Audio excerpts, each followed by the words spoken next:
Donald Trump appears to have tired of slamming Democratic presidential nominee Joe Biden. Now he's lit into his running mate, Senator Kamala Harris, DCA.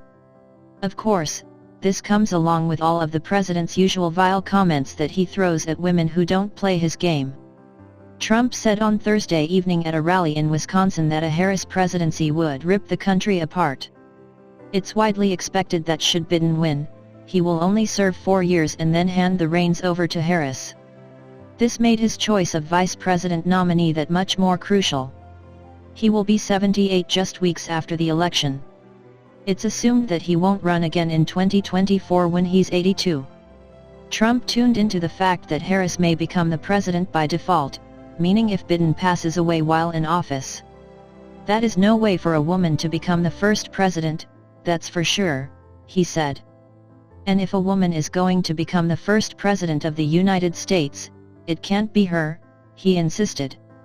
Last month, shortly after Biden picked Harris as his running mate, Trump was quick to rip into her. The playbook on Kamala is pretty simple, said a source.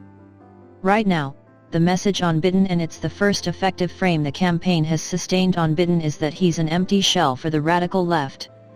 Kamala Harris is a power-hungry politician. She comes across as ruthless. So it's a believable frame that she'd be running the administration for empty shell Joe Biden. The source readily acknowledged that this strategy will likely bring about complaints of sexism from Democrats.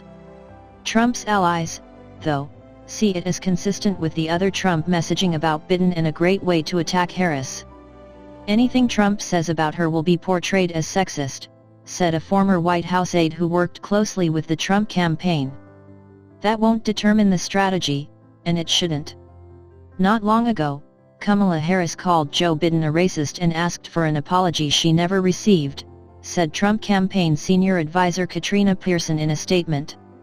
Clearly, phony Kamala will abandon her own morals as well as try to bury her record as a prosecutor in order to appease the anti-police extremists controlling the Democrat Party.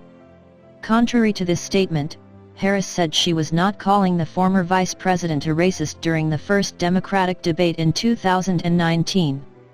Trump's Twitter account was also showing a Trump War Room video that day slamming Harris as someone who entered the primary by rushing to the radical left and who later mentioned Biden's racist policies before voters rejected her.